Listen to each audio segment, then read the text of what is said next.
Hello students, this is exercise number 17 of the Progressive Monthly Magazine, April 2021, on the speed of 100 words per minute. Start. Mr. President, when I received your invitation to inaugurate the 39th annual session of the Federation of Indian Chambers of Commerce and Industry, I was somewhat hesitant in accepting it. I was aware that since independence, each annual session of the Federation has been inaugurated by the Prime Minister.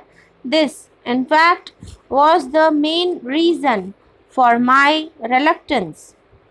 These annual meetings are beginning to become almost a ritual, and I am not much of a believer in rituals.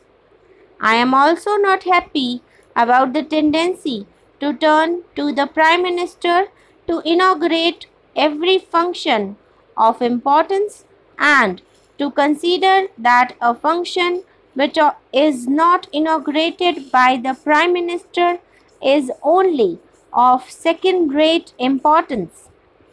I feel strongly that other cabinet ministers, as also people in public life outside officialdom, should perform such functions far more frequently than they are at present doing. Your experience will always be useful. Within the ranks of industry, the younger group feels that it is not fully playing its part. I have often spoken of my intention to keep in touch with the younger generation.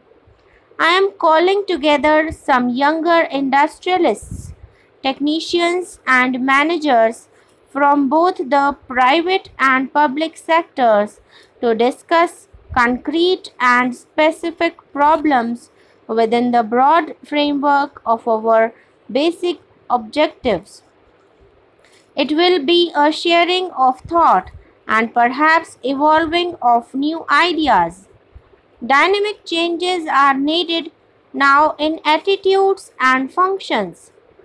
In your address, Mr. President, you have pointed out that India is still a depressingly poor country and expressed concern that we have not succeeded well enough in our effort to fight poverty and develop our economy. Poverty is indeed the central problem facing us, and it is the way in which we set out to tackle it that we as a nation will be judged. It is a long and arduous battle that we have to wage.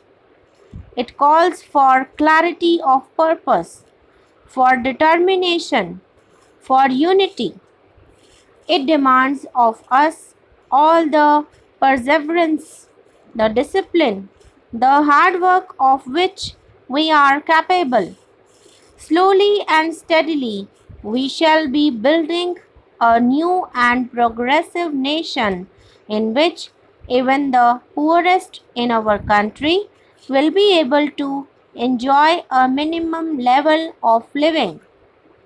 There will be fuller employment, more widespread facilities of education and health, greater opportunities for youth, and less inequalities of income and wealth.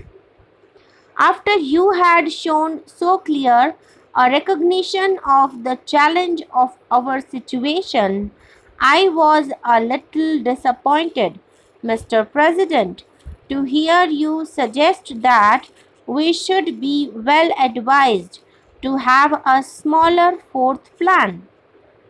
After a detailed analysis of all the relevant considerations and a recognition of the limits of the possibilities open to us, one may come to any conclusion about the size of the plan.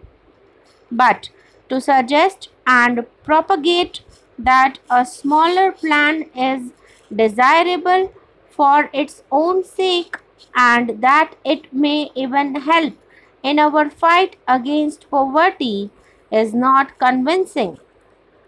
There is no question in my mind that we have to mobilize our resources to the limit of our capacity and use these human and material resources in a coordinated and efficient manner.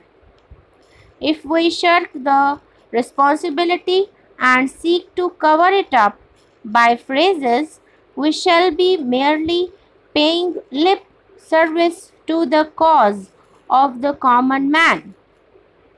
It is not with caution and circumspection that we can win the war against poverty, but by our capacity to take risks and to accept burdens and responsibilities. This does not mean that we should not take the greatest possible care in the husbanding of our resources. I am anxious to seek advice on the methods by which we could achieve a higher rate of growth in our economy and ensure better performance in every sector of our activity with lower investment or input of resources in general. I do not deny that our performance in the recent past has fallen short of our expectations. We could have done better in many directions. However, let us not belittle our achievements. There is much in our record of the last 3 plans of which we can legitimately be proud.